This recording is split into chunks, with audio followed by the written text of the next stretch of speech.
I remember him walking up the path towards where I was. And I knew as soon as I put eyes on him that there would be conversations that we would be having, deep spiritual conversations, in part because he also grew up on the same continent that I did. Friend, I am so glad that you are here for this conversation of Simply Sarah.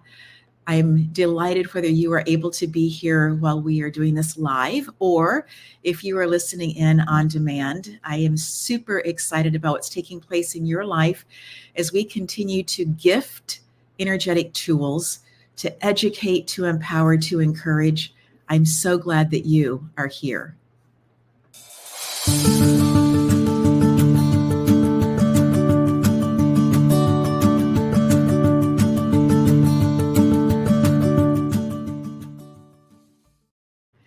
So I was sharing about meeting Alain Dagba. I was doing a book review. I had just published my third book, and Christy Jones said, I have friends, I'd love for them to come.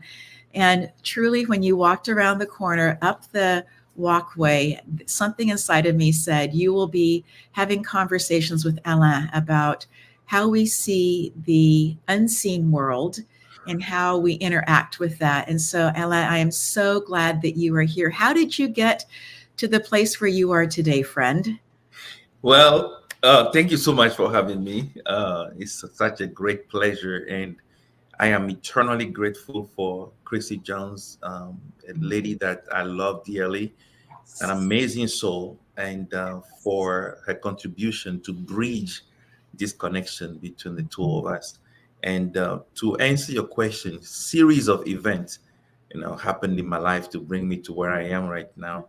I think we are product of circumstances when it comes to the choice of where we are in life.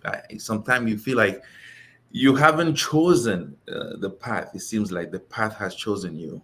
Mm. Seems like the path has chosen you. So for me, I started to look for answers at a very young age. I started to inquire about the source of happiness.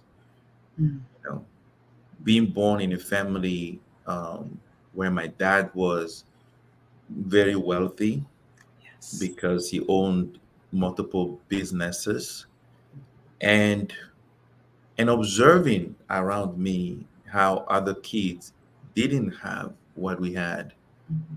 but they were happy, Mm. joyful, Yes. constantly playing, right? Yes. And I didn't have that privilege just to go out and have fun with nature and experience the vibrancy of life Mhm. in the most playful and artistic way. I would say even widely artistic way because we were sheltered, right? Yes. Yes. And but I can feel it because self-inquiry has been one of the gifts I brought on the planet at a Mhm. very young age. I can inquire from within, from what I'm observing, and I noticed that they were happier. They were happier than me. Mm. They were freer than me. Wow. They were participating in the miracle of nature, and I Yes. wasn't able to.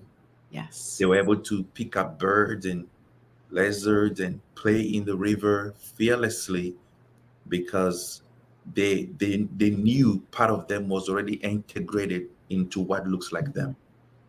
Mhm. Mm. But I didn't have that privilege, and I wanted to know that. I wanted to. That's why we call all our businesses. You'll notice that happiness is somewhere.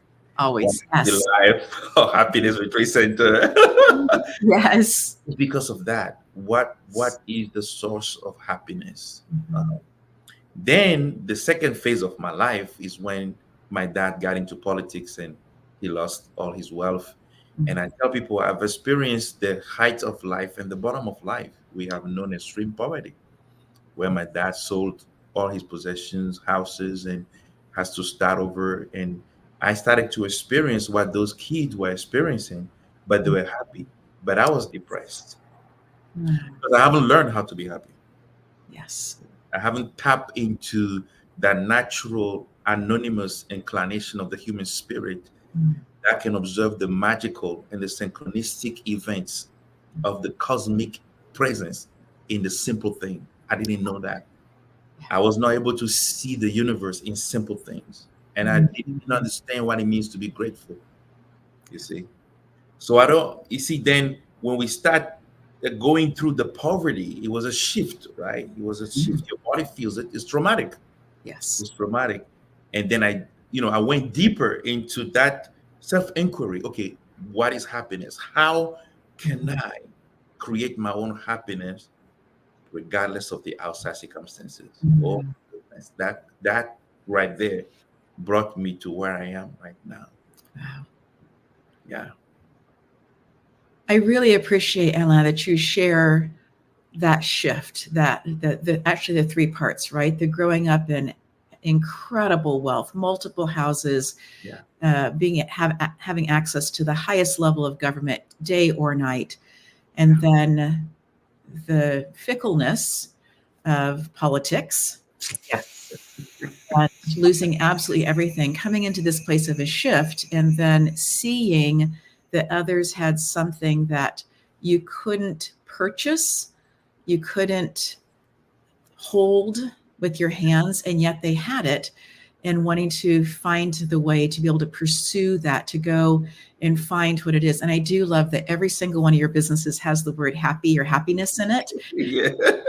because it really is a place of that joyful enthusiasm for life that is Yes. a choice for every single one of us. And that is such an energetic understanding, that no matter our circumstances, that we can choose what we put our eyes on, what we choose to see Yeah. in that space. So how did that transformation then begin for you as you were at this point then, and you were reading everything you possibly could in multiple languages to be able to ascertain what happiness was all about? What was that journey like for you, Ella?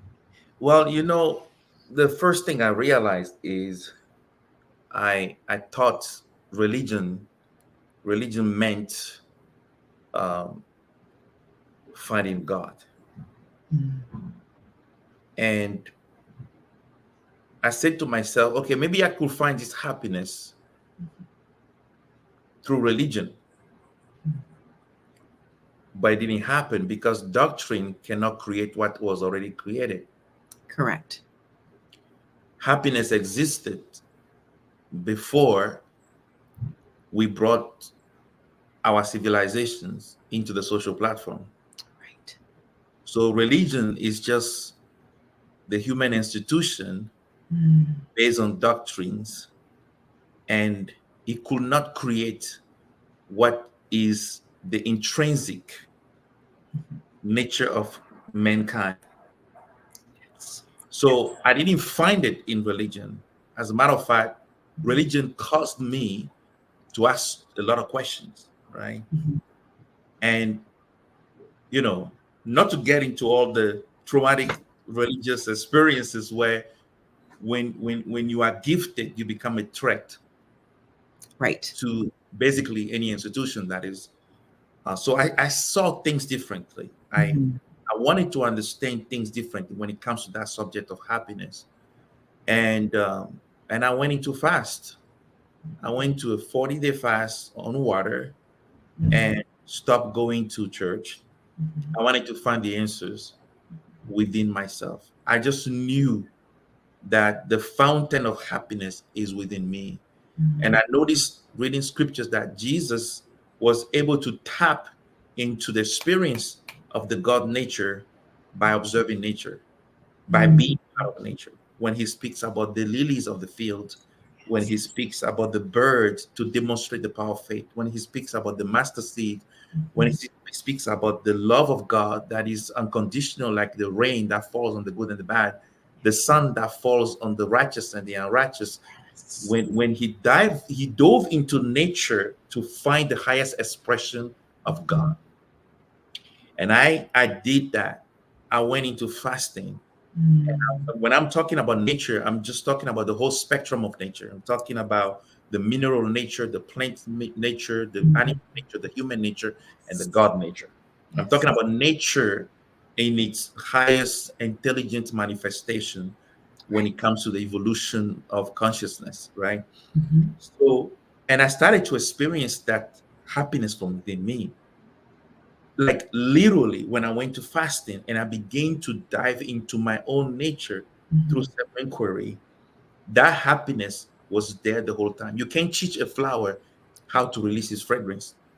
God already taught the flower how to do that. Right. And you can't teach a human being how to be happy. The human spirit and body, they have been designed to produce happiness. Yes. And we just have to learn to dive into the essence of it from within ourselves. So I stopped looking for a source of happiness outside of myself, and Mm. I began to look within me for that source of happiness. And here's the surprise: there were no source. The source is the actual happiness itself. Yes. And I began to understand that what we really calling happiness, that's God. Mm. And if you didn't speak English, you will not call it God. Right. You will not call it happiness. If you didn't speak French, you will not call it la joie. Oui. You see, in my language, in Mina, we will say joie. But if I didn't speak Mina, I cannot call it joie. Right. In Spanish, they will say feliz, right? But okay, if you don't speak Spanish, you won't have a word for it. Right. It will just be this dynamic, enjoyable, unbelievable presence that fills every part of you. Yes. It disables negative thoughts. It cancels out judgment. It Mm. removes impulse to attack, to hurt. Yeah. It puts you in a place where wholeness is experienced without you asking for it. Mm. To me, that happiness is the greatest experience of the divine, of Mm. and I am it, and it is me, and I am in it, and it is in me. And Yes. every human being, including the atheist, is looking for God without knowing. Because in the end, everybody is looking for happiness. And that is God. That is the Yes. true essence of mankind. Mm. I'm just taking this in and thinking about how this fits in my own world and things that I have seen and things that I've experienced and those moments of expansion and knowing that every single one of our cells is working together, every single one of our cells. And that when we are experiencing toxic emotions, that our cells, our physical body responds to that. And when we are experiencing the expanse of happiness, the expanse of joy, of flow of life, of creativity, of God within us and us within God, and that beautiful, joyous dance of individual expression of the divine, that in each of those places and all of those places, our cells are responding to that as well. And yes, I hear what you are saying. You have more to share. Go ahead. Well, I mean, because the human biology feeds on energy, right? Mhm. And when you look in scripture, the temptation that the ego or the devil, they call it, had for Jesus is to turn stone into bread, Yeah. right? The stone represents the material world, the physical world, Mhm. and the bread represents what feeds the soul, right? When we start believing that the material world can provide food, Yeah. bread for the soul, we are going the ego way. Because very soon, quickly, you realize that stone cannot produce bread, right? You realize that the car, the house, the money, Yeah. um, everything the physical world can offer Mhm. for us to enjoy, and it's a beautiful thing, Right. cannot provide food for the soul. Right. Okay, and the cells of our body, they know that, because happiness is a cosmic language, Yes. and the cells, they're aware of that. Mhm. So when you begin to believe that the physical world, what you possess, can feed the cells, Mhm. you start creating in your body a different language. It's Mm. not the language of nature, which is not the cosmic language. You start experiencing anxiety. You start experiencing depression. You start experiencing stress Mm. because you are trying to turn stone into bread. Yeah. Okay. The reverse way is to actually turn bread into stone. Right? It's unbelievable how Yes. when you can become the manufacturer of your Mhm. own experience of happiness, Mm. suddenly your body become a center of God's distribution. Mm. You begin to distribute happiness and God into every cell of your body. Automatically you stop being smart and you start being intelligent, right? Yes. Because when you smart, you are an artificial intelligence. That's Mhm. what we talk about smartphone, smart TVs, because Right. they operate on memory, right? So Yes. when you are an individual who operates on memory, you're Mhm. going to experience trauma because trauma is the past trap in your body, Exactly. you see. But the cells of your body, when they start feeling Mhm. authentic happiness, which is God, they move past memory and they become highly creative. Yes. The neurons begin to produce powerful happy chemicals like Mm. serotonin, endorphin, oxytocin, and dopamine. They're Yes. producing this because they are experiencing God in your body Mhm. and not from anything from outside. Because you can travel down the energy centers of your body and turn on the seven energies of God, starting from the bottom up. Some people call it the chakras. You can turn on peace, tranquility, serenity, joy, enthusiasm, bliss, and conditional love. When Yes. you turn on all these seven energy, the experience is what you call happiness. All Mm. these seven energy represent the presence of God. And when the body is feeling that, it stops being smart, right? It Mm. stops being intelligent, which Yes. means it operates beyond data. It begins to see things that are not part of your brain, but they start tapping into another intelligence, which is cosmic intelligence. This Yes. is this is the secret to be able to actually Mm. bring stone out of bread because your soul is fed with happiness. Your cells are fed with happiness, they're fed with God. Suddenly, you can begin to create, move the physical world, manipulate the physical world to the alignment of what love is supposed to be like. Suddenly, Mm. we Mm. don't have to go to war to kill another human being. Suddenly, we know how to manage our money. We know how to where to put our money. Suddenly, relationships can no longer get into fight and argument. Automatically, divorce is canceled. The economy start getting better because people are operating from a food they have already ate. So Mm. I want to touch a little bit on the artificial intelligence that I'm talking about here, Yes. because this is the source of the problem we're going through in the world. Mm. The world is unhappy, automatically you're going to have trouble. Okay? Mm. Because unhappiness means you are disconnected from your true self, which is God, the Christ consciousness within. So we are the first artificial intelligence that has ever been produced in our school system. We tell the kids you are smart simply because the kids can remember. Mm. So you provide data to the brain and you give them a quiz. There's nothing wrong with it. But Right. watch this. You provide a data to the brain and you put the child in front of a quiz, and the child can remember what he or she has learned and answer. Right. And we tell the human being, the fact that you can tap into your memory and remember, you Mm. are great. Mm. That's very dangerous. And when you do that so many times, you stop being intelligent. Mm. Think about it. Intelligent means you have not been given a previous data, but your mind can find answers to problems. Yes. So we produce now a society where when human beings are confronted with something they are not familiar with, the Mhm. first thing they say is, I have never done it before, therefore I cannot do it. Yeah. That's an artificial intelligence. This person is no longer using their intelligence. Right. If they don't have a previous memory, Mm. suddenly they can no longer function.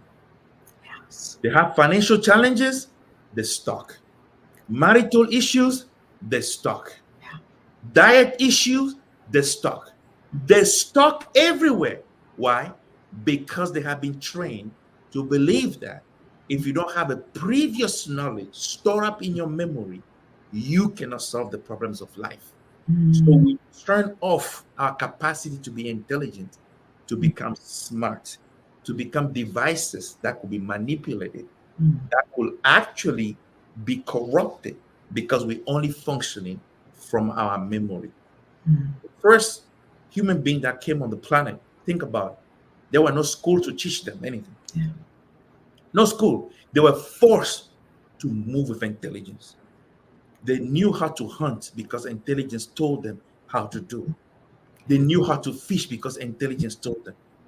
Their intelligence can go so high to become so intuitive. They Mhm. can find fire in stones. This is amazing. They can know which food to eat. They can know how to build houses.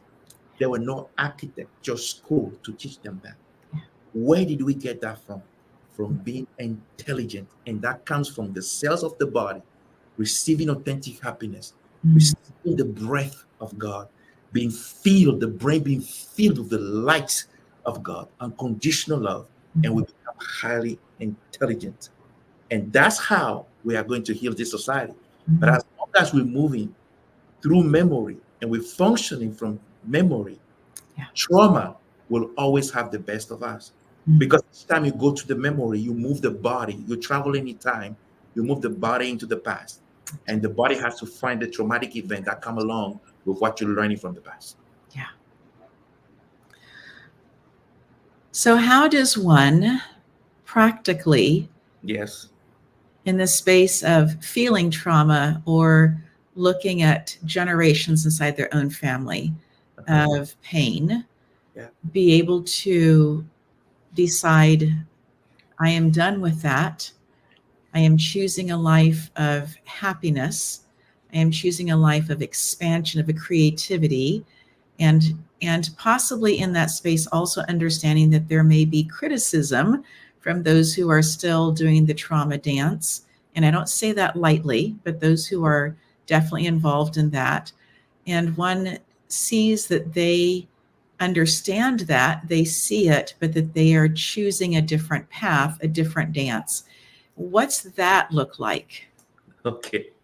You're asking a very powerful question. Do you want me to go very deep? We have about 35 minutes or so. So, yes, go deep. All right. Your body is an USB, Mm. is a storage, is a storehouse of energies. The body captures the energy of the trauma. As long as your body will be greater than you will always experience trauma for the rest of your life. You need to say that again, Ella. As long as your body will be greater than you will have to experience trauma for the rest of your life. You see, because your past will always become the experience of your present, and your present will become the experience of your future. Basically, you don't have a present and a future, it's your past repeating itself. Because to be free is to have mind over matter. But when matter is in control, when the body dictates how you live, Mm. you will relive your past over and over again. And our experiences are colored by our feelings and our emotions that we experience in the body. When you're happy, you see a different world. When you're happy, you see yourself differently. You make different choices and different decisions. When you are unhappy, your body interprets everything differently. Even a text message, you're going to read it differently, True. right? You read a book, you're going to read it differently. Because why? Your emotions, they are coloring your experience of reality, right? A simple thing someone will say, you will process it in a very toxic way. Mhm. And, because your body is greater than you. Mm. So, where do we create the shift then? We create a shift when we begin to understand the true meaning of the word we use. You are saying, my body. Mm. That means you own the body. Mm. My body, my mind, my brain. So, who is the one saying that? Mm. The one that is saying that is you. That one has to become greater than the body. The body is the house of the inner child. The inner child is what we call in the soul journey, the green soul, right? Right. Yeah. And when that inner child is purified, Jesus said you have returned to innocence, then you can see the kingdom, right? Yeah. But when the inner child is intoxicated with the memory of the past and the body is greater than who you are, then you are trapped inside your body. So healing is an escape. You have to escape the capsule. You have to escape the body and look at the body as an entity, a device, a vessel, right? Yes. A spaceship that you borrowed to navigate through this life. And the body is so intelligent that is an USB, is a device, is the greatest technology ever designed, ever. And it's so smart because it operates on pre-existing data and the one we add to it at the subconscious level of the brain. So it's a smart machine. It works like a smart machine. But you gotta distinguish yourself from it and say, okay, if I'm driving the car, then I'm not the car. Right. If the car is broken, the driver doesn't have to be broken. Right. The driver can come out of the car and fix the car. Yes. The problem is you believe you are the body. The shift hasn't happened for you yet. But when the shift happened and you realize that this body went through trauma, you didn't go through it. Right. The body was touched the wrong way. You went. Yeah. The body went through rape and assault. You didn't. You understand? So the body is different from consciousness. Yes. You are, I am that I am. You are pure consciousness. So then you now embrace your mission. So the shift happened. Okay, the first thing is the realization. You have to realize that, oh, shoot, the body is different from me. Right. Number two, decision to change. Yes. Okay, I'm going to change how this body feels.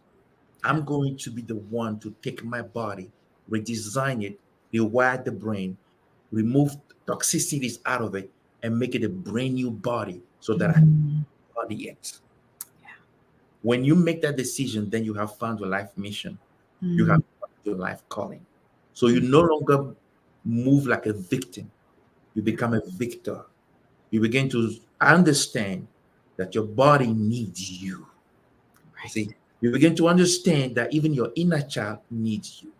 Then you begin, third level, you begin to parent your body.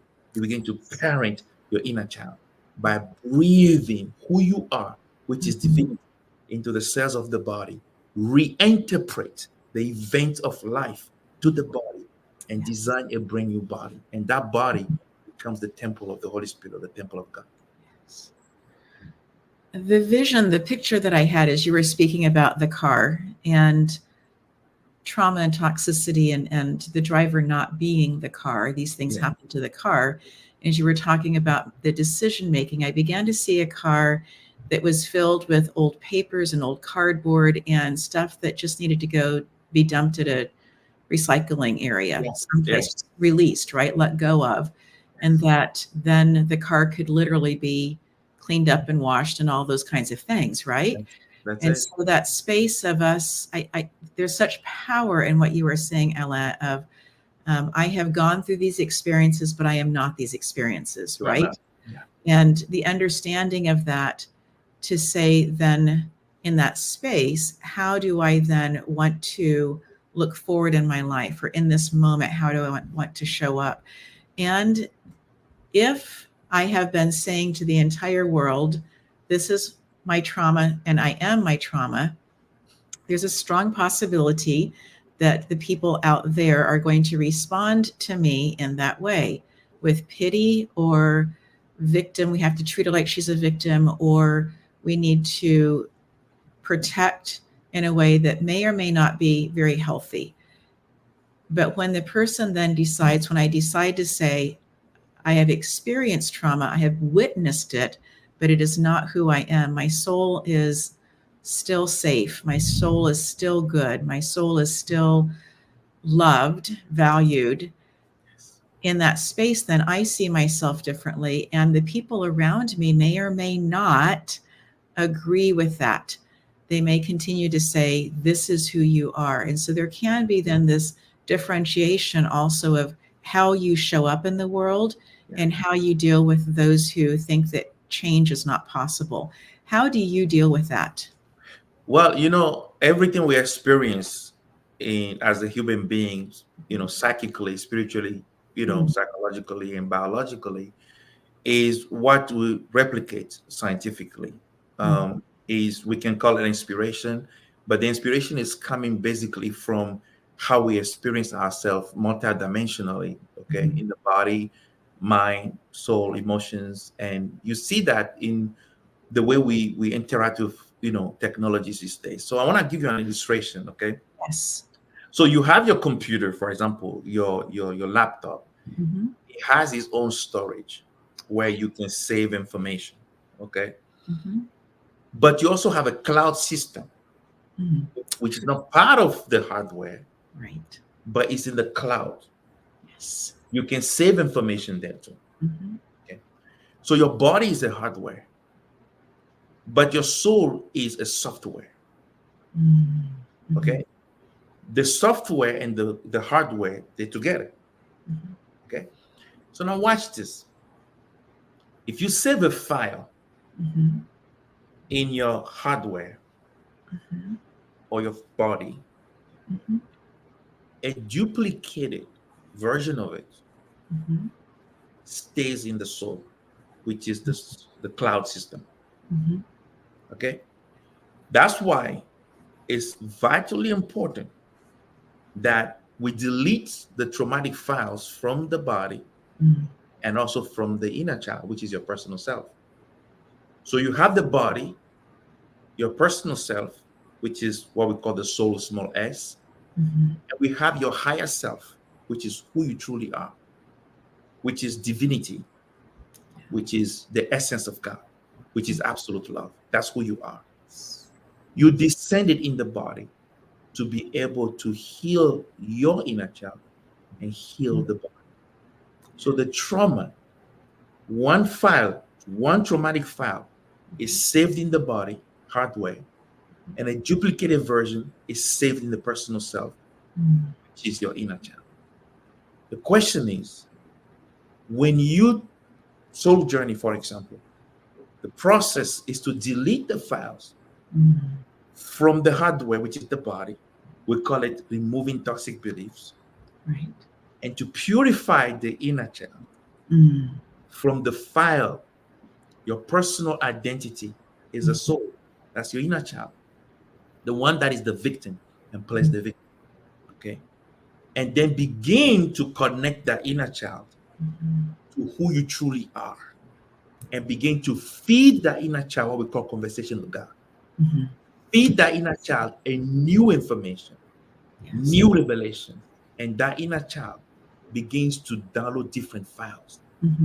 And these files enter the inner child and purify the inner child. And the inner child communicate that new file of love, peace, goodness, well-being back to the body. Yes. That is the process that we're taking people through.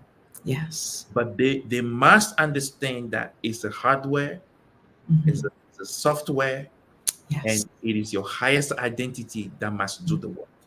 Yes. We must be resurrected into our Christ self. It is the body, the old body, that must be crucified. This is why Apostle Paul said, when the old self is gone, the body of sin is gone with it. Yeah. What does that mean? The body that keeps on missing the mark, the body that keeps the record of the wrong, of the toxicities. It says, when the old self, which means the self we've been using for so long, is old, outdated, when it is gone, when we no longer identify ourselves with it, when we are resurrected into our Christ self, because the whole redemptive process is death, burial, resurrection, and ascension. Yes. So we die in who we are not, we bury who we are not, we resurrect in who we are, and we ascend in consciousness in who we want to manifest in this world. That's the process. You see, when we do that, it's our mission. We have to. The reason is because when you come out of the soul, we can measure death. We can literally scientifically measure a soul leaving the body. Right. Go at the hospital, we go beep, beep, beep, beep, beep, and we say, we're losing her, we're losing him, we're losing him. Okay, that means we know the person is not the body. All right. We say we're losing somebody, and it's not the body because the body is in front of us. Right. We say we're losing. Then it goes, beep, and then we say, he left or she left. But we're looking at the body. Mm-hmm. But when you come out with the higher self and the inner child storage. If the traumatic file is not deleted, you're going to still experience a little bit of that when you first come out. Until you come to realize that, oh, shoot, I see this beautiful, beautiful being of light. That's you the whole time. And if you believe in Christianity, it's going to look like Jesus. If you Buddhist, it's going to look like Buddha. If you into Krishna, Hindu, you're going to see him look like Krishna to you. And the inner child going to say, oh, wow, I saw Jesus. The two of you were in the body the whole time. But when you come out of the body, everything becomes more picture than anything. Come out, everything that you were has to translate into images and pictures. You see, though the inner child start experiencing the higher self, which is what you should be experiencing while you were already here. While you're here. Yeah. I think for me that one of the most pivotal points for me as I took yours and Danielle's class, The Soul Journey, that really brought a new freshness to my spiritual walk, to my spiritual experience, was that space of being able to look at difficult words, difficult emotions, and find the right word for them.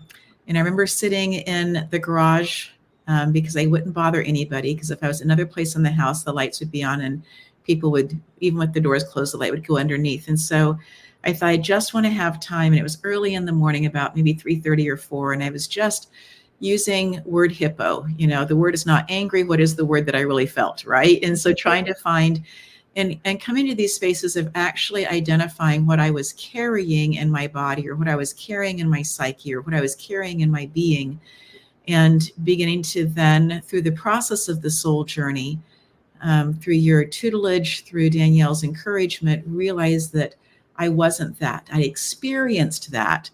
And here I was, you know, in my 50s, and finally in this place, understanding that there was a difference between experiencing something and being something. What a huge, huge aha for me. And that continues to impact my life today, that I can go through an experience and I can see it as an experience, and I get to decide, I have that choice of how do I want to interact with this, or what does it mean about me? So deep. Yes, because, you know, most of the time we think a negative energy is automatically a toxic energy. No, it's It isn't. Yeah. Is when you turn the negative energy against you. Yes. That's when it becomes toxic. Yeah. All right. Okay. I was abandoned. Okay. That's a negative energy. But then you say, I was abandoned because I am not good enough. Oh my goodness. That's it. That's a whole different. Here we go. Yeah. It becomes toxic. Now you take the gun, you're shooting yourself now. Yeah. Okay. So what we do is, with every negative energy, we craft an identity out of it. And that identity is the suffering. You see, we want to get rid of the suffering, but we have to get rid of the sufferer. Yeah. The identity, right? Oh, you know, I didn't receive love from my mom. I am not lovable. You see what I'm doing? Right. Literally, I'm taking an identity, literally, from every traumatic event to create who I am. Yeah. And that is what we call the green soul. Mhm. That is the hurting child, because I turn a negative energy Mm. into a toxic energy. Yeah. You can be angry without it being toxic. Yeah, You can be you can. discouraged without it being toxic. Yes, All of these emotions, we're not saying to not have them. It's what we do with them. It's how we we do them. identify with them. It's what Yeah, we're feeding with them. yeah. That's what the Bible meant by "in your anger, do not sin," Right. which means the anger itself is not the sin. Exactly. When you grab it and you start hurting yourself, here we go again. Then the sin has started, because you understand. And he said, "Do not let the sun goes down in your anger." What is the sun? The sun is your higher self. You are the light of the world, and the light of the world is the sun. It's Mm. called the morning star. It comes out in the morning. Yes. That's your true self. When you're angry, don't let your higher self go down. Don't let who you are begin to decrease. Mm. Don't let who you are begin to shrink because of anger. Yeah. Don't let your sun go down Mm. because of anger. I think also, Ella, one of the things that I have really learned from you is that having grown up in Africa, there were reasons why when somebody died that you immediately buried them. There wasn't this long, whatever we do here in America, there wasn't that. Yeah, no. And so for me, there was this piece or a stigma about death, and I experienced death in the family very, very young. I experienced other things, right? Yeah. And conversations with you of understanding that we experience death every single day, thousands of times. So we have a meal in front of us. We eat the meal. It's the death of the meal. We have life as a result of that, right? We have fed ourselves. Our cells now have the energy from that. But and the day when the sun goes down, it's the death of the day. The day is done. And then this concept of resurrection, of that tomorrow that we can be resurrected into a new day. And I appreciate those concepts, because that makes these ideas that seem so difficult or taboo to discuss or to have in our consciousness, it changes the conversation about and or with those kinds of things. Yes. If I may talk a little bit about death, Mm. you know, the earth plane is the stop sign, right? Is a stop sign. You can't make a stop sign your destination address. Mm. The earth plane is a red light. You are not heading toward a red light. That's not why you left your home. You put an address in the GPS. You heading to a place, and you happen to be at a stop sign, Yeah. and you happen to be at a red light, but that's not your destination. Right. Right. So when you look at life as a train, or an airplane, you get on board. We say you're born, and at one point somebody get on the flight. Somebody else get on the plane. Right. You call them my brother, my sister, my uncle, my dad, my mom. Some of them were on the plane before you came, right? Some of them were on the train before you came. So you all on the train, Yes. and they get to the stops, and they say, okay, this is where I'm getting off. And we say, oh, um, I want you to stay so we can get off together. No, this is where they're getting off. The conversation has been great, Yes. maybe not too great. We are able, we human beings, we are able to predict the lifespan of animals, even plants. Yes. But we don't know if there's a clock ticking in our body, because we're different, right? Some people are born, and right at the hospital, they're gone. Right. They get on the train, and then the next hour is where they're supposed to get up. Yeah. Don't think for a second they haven't fulfilled their mission. Exactly. Don't think, because that is going to change something Yes. about the mother, change something about the dad. It's Yeah. going to propel them on a complete different trajectory Mhm. of healing and evolution of consciousness. Yes. That anonymous teacher is gone. but the parents have to be launched now Mhm. on the journey of evolution. So the question begins to appear very clearly. Mm. Whenever death happens, what kind of amnesia is Mm. it pushing us out of? Yeah. And the first amnesia is that we forgot that this is not our destination. Right. Okay. And we don't have life books. We need to start thinking about life books. Right. Yes. When people are close to you, you Yes. have to be able to collect the wonderful memories you have with them in a book. Yes. Okay. Because human beings are energy. Yes. When you close your eyes, you Mhm. can see your dad, you can see your mom, you can see every single human being in your mind, Yes. Yes. and you can feel the energy inside you. Mhm. The physical body is gone, but you have never actually have an experience with the physical person 80% of the time. 80% of the time, you had an experience with who they represent in your mind the whole time. Right. You can close your eyes. If you think about your enemy, the energy you hold about that enemy, your body will feel it automatically. Yeah. If you think right now about somebody who has been kind to you in your mind, the energy you hold about that experience, your body will feel it automatically. Mm. Yes. So at some point, is our body is a living tomb. So we have buried within there Mm. people, and they are much alive based on the feelings, based on the energies that we Energies. trigger Information. when we think about them. So Yes. then, when the body goes away, we still hold onto who they truly are to us in our Mm. experience when we were with them. That has become part of an integrated part of our Who existence. we are. Yes. So the friend get off the bus, but I go home telling my dad, "Look, I met this incredible person," and I start talking about this person, which means I copied that person into my temple. Mm. I was helping a young man lately. I say, "Where is your mother?" He said, "Well, she's dead." I say, "I'm asking you again, like, where is your mom?" I said, "Close your eyes.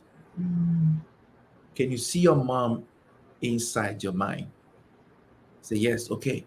I want you to withdraw all the positive feelings she ever fed your Right. body and your soul." Yes. Your being. And then we went through the process, and he is remembering all the energies the mother has fed him, Nourished. and his body is getting nourished. Mhm. This is the spiritual milk from the breast of the mother, Yes.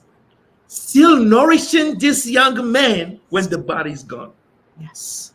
But now it is his soul that is being fed. And I said, now let that energy live through you.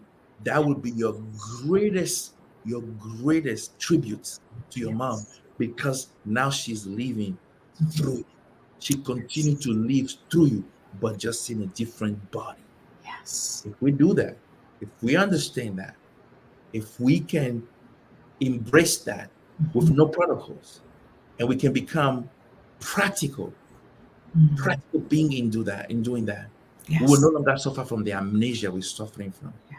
But each time death happens, it has to knock us out of the amnesia Yes. that we here permanently. We're not. We're Yes. here temporarily. We just going to a destination. It Yeah. is just not here. Oh, that is so, so powerful. And it's so um, sobering, but liberating to be Yes. able to understand that my father, who has gotten off the train, so to Yes. speak, that he is still alive because I will say, Dad, let's go for a drive. I have some questions. He was always somebody in my life who always had deep wisdom. That's it. And so I still have conversations with my dad, and that piece of him is eternal. That piece, the vibration of who he was, still is. Yes. Him leaving his physical body didn't change that vibration. It changed perhaps how audibly I hear him. It maybe change how I feel his hug, but yet the wisdom that he still continues to share and give and provide is limitless and Yes. endless, and in some ways more accessible, because I'm not having to stop and go find a phone to pick up or to go see him to get it, right? Yeah. It can be at any point, at any time. Alain, we have a few more minutes left. What would you like to reiterate for our incredible listeners to be able to really walk away with from our conversation today? That's a very good question. So, first thing is, you came here alone on a mission, Mm, and you came here for a reason, yes. and you came here for a season. So let me Yes. say it again. You came here for a mission, Mhm. a reason, and for a season. Season. That's number one. Mhm. Number two, you are responsible of your own happiness. Mhm. You have to be the one to begin to understand that nothing outside of you is going to give you an authentic and lasting happiness. You have to begin to understand that you are happiness. You are that divine essence in you called happiness, and it resides already in your body. Mm. The question is, would you travel inwardly Mhm. to create, to tap and turn on those seventh energy I spoke about: peace, tranquility, serenity, joy, enthusiasm, bliss, and unconditional love? When you turn on all those seventh energies that are called the energies of God, you experience happiness, which is God. You are clothed with happiness. And last, understand that your mission is to heal the body Mhm. and heal the inner child. And your reason to be here is to help others do this thing. Yes. And your season here is so much needed that you Yes. have to make sure you are not too conscious of your needs that you forgot that you are also needed. Alain, that is so incredibly powerful. And I really do believe that each of us is here for a reason and for the season, and For a when mission. exactly for that mission as well. And we have to, we don't have to. I believe that when we choose to share the light that we have learned, that then changes everything. And I want to take just the last couple minutes and say I am deeply grateful for you and Danielle, and that when we were in the shutdown and you were wanting the message of the soul journey to get out and for people to share their own stories of how they had gone through trauma and that they were understanding that they were not their trauma and the difference that had made in their life, that you asked me to be interviewing people in that process, and that we did, and Yes. called it Social Dynamics. And out of that came people from multiple different cultures in multiple different languages speaking blessing over that. And that that was for a season. And that when I was asked then if I wanted to have my own television show, You are ready. I was ready. The seeds were already planted. They had been nurtured. They had grown. And it's actually because of the shutdown, because of the time that we had together on a different platform, but this kind of idea, that we then began to push into other things. And so people truly all around the world are listening in on Simply Sarah.